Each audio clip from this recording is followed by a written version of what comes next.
नमस्कार साथियों, आज एक बहुत ही महत्वपूर्ण टॉपिक को लेकर फिर से मैं आप लोगों के सामने उपस्थित हूँ। साथियों, आज का जो मेरा टॉपिक है वो उत्तराखंड के अंदर स्वास्थ्य विभाग के 1564 पदों पर जो भर्ती प्रक्रिया पूर्ण हुई थी उसमें वेटिंग लिस्ट में कितना फ़ायदा हम लोगों को हो सकता है। मैं आज सिर्फ और सिर्फ वेटिंग लिस्ट की बात आप लोगों के साथ करने वाला हूँ और वेटिंग लिस्ट निकलना क्यों ज़रूरी है, वेटिंग लिस्ट में कितने ज़्यादा से ज़्यादा लोगों का बेनिफिट हो सकता है, ये सारी बातें आप लोगों के साथ शेयर करने वाला हूँ। सबसे ज़्यादा जो बेनिफिट है वो मेल डिप्लोमाधारी कैंडिडेट्स को इस भर्ती प्रक्रिया की वेटिंग लिस्ट में होने वाला है। स्वास्थ्य विभाग के 1564 पदों की जो वेटिंग लिस्ट आएगी उसमें सबसे ज़्यादा बेनिफिट अगर किसी को होगा तो वो मेल कैंडिडेट्स, डिप्लोमाधारक मेल कैंडिडेट्स को होगा। कैसे, इस पर बात करते हैं। साथियों, स्वास्थ्य विभाग के 1564 पदों पर 12 सितंबर 2023 को रिजल्ट आया। जब उस रिजल्ट को देखा गया तो उसमें 36 सामान्य वर्ग के लड़कों का सिलेक्शन हुआ था। 22 लोगों ने SC, ST, OBC और EWS ने जनरल सीट काटी थी। उसके अलावा 22 लोगों का सिलेक्शन हुआ था जनरल के। सीटें कितनी थी ये जान लेते हैं। 113 सीटें थी। क्षैतिज आरक्षण के पदों को अगर हटा दें तो 102 सीटें थी। क्षैतिज आरक्षण के तहत अनाथ बच्चों के पदों को अगर जोड़ दें, 5 पद अनाथ बच्चों के, तो 105 सीटें थी। 105 पदों के सापेक्ष 36 लोगों का सिलेक्शन हुआ। 22 लोगों ने जनरल सीट काटी, तो 36 और 22 58 सीटें। 107 सीटों में से 58 पर सिलेक्शन हुआ। कितनी सीटें जो पद हैं कितने बचे? वो बचे लगभग 49, आई थिंक 49 पोस्टें जो है बची। उसमें से फिर 1 जनवरी 2024 को ओवरेज वाले कैंडिडेट्स का रिजल्ट आया। 1 जनवरी 2024 को जब रिजल्ट आया उसमें मैं मेल कैंडिडेट्स की भी बात कर रहा हूँ। सिर्फ मेल कैंडिडेट्स के 2 सामान्य UR कैंडिडेट का सिलेक्शन हुआ और एक EWS का सिलेक्शन हुआ जिसने सामान्य सीट काटी, तो टोटल 3 सीटें ये भी हो गई। तो 3, 58 और 3 62, सॉरी 58 और 3 61, और एक रिजल्ट फिर आया 31 जनवरी 2024 को। जो 1 जनवरी 2024 को रिजल्ट आया था उसमें जो टोटल सेलेक्टेड बच्चे थे 21 डिप्लोमा धारक फीमेल कैंडिडेट्स थी और 3 EWS कैंडिडेट थे। डिप्लोमा धारक फीमेल कैंडिडेट्स की बात कर रहा हूँ। और फीमेल डिग्री धारक 2 कैंडिडेट्स थी। मेल डिप्लोमा धारक 2 कैंडिडेट्स थे, UR और एक EWS, ये कैंडिडेट थे। मतलब 21, 22, 23, 24, 25, 26, 27, 28, 29 कैंडिडेट का जो रिजल्ट आया था वो 1 जनवरी 2024 को आया था। अभी मैं मेल कैंडिडेट्स की बात कर रहा हूँ। 3 कैंडिडेट्स का सिलेक्शन इसमें हुआ था, एक EWS और 2 सामान्य। तीनों ने, अब जो सामान्य के थे तो सामान्य में ही जाएंगे, लेकिन जो EWS वाला था उन्होंने भी जनरल सीट काटी थी। तो 58 और 3 61 हो गए।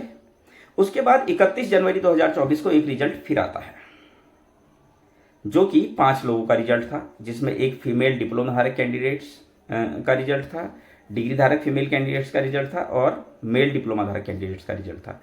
3 सामान्य वर्ग की महिला कैंडिडेट्स का सिलेक्शन हुआ था इसमें। एक डिग्री धारक OBC कैंडिडेट का सिलेक्शन हुआ था फीमेल, और एक मेल डिप्लोमा धारक कैंडिडेट्स का सिलेक्शन हुआ था सामान्य।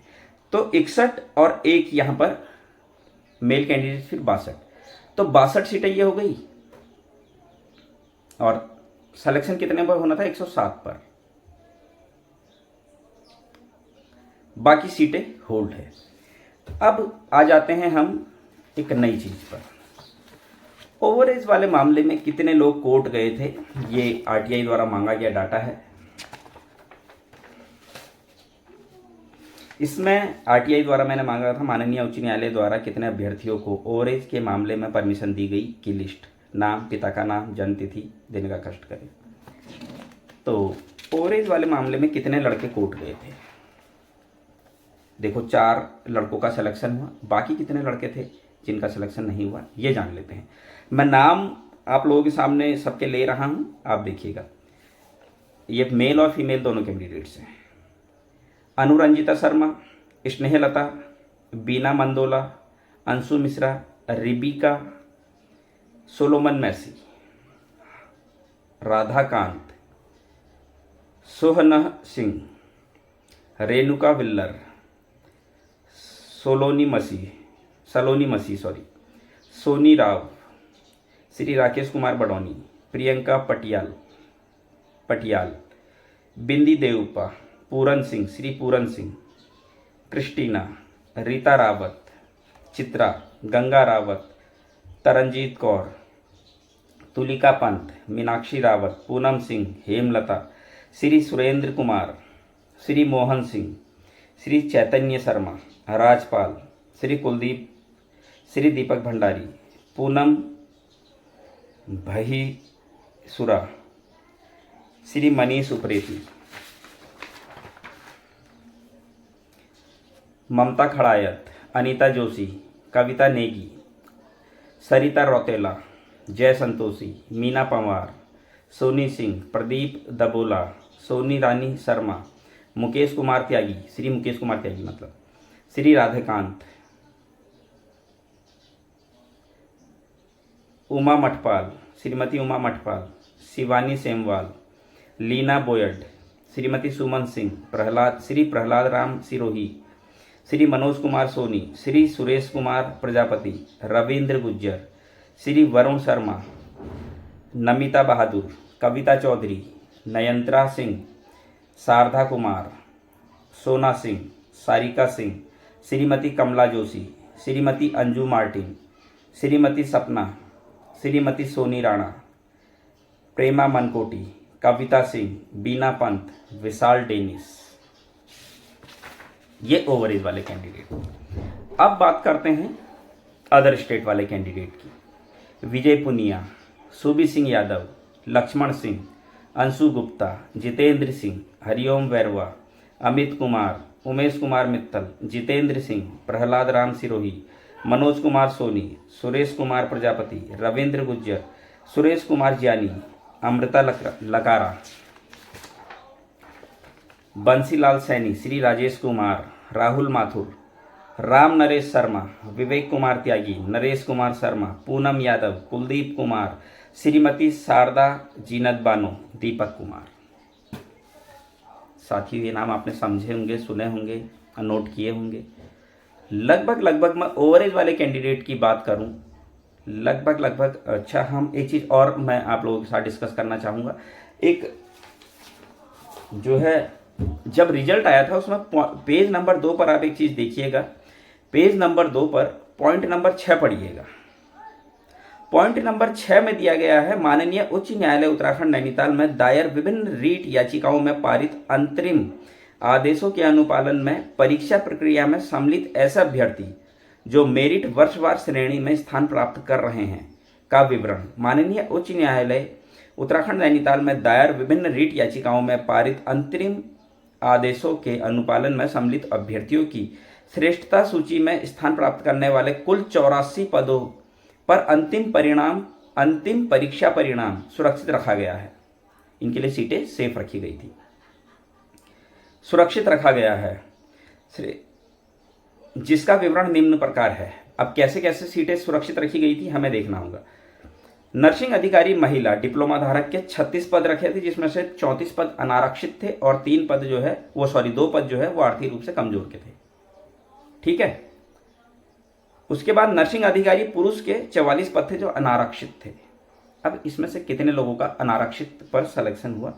4 मेल कैंडिडेट्स का हुआ, मतलब 40 पोस्टें अभी भी बची है, जिसमें से 21 कैंडिडेट अदर स्टेट के थे, मतलब 19 पर वेटिंग लिस्ट आ सकती है। ये बहुत बड़ा आंकड़ा है, ये बहुत बड़ी गुड न्यूज़ है उत्तराखंड के बेरोजगार मेल डिप्लोमाधारक कैंडिडेट्स के लिए। 2012, 2013 और हो सकता है 2014 के भी कुछ कैंडिडेट आ जाएगा, नहीं भी आते हैं तो 2012 और 13 तो इजीली निपट जाएगा।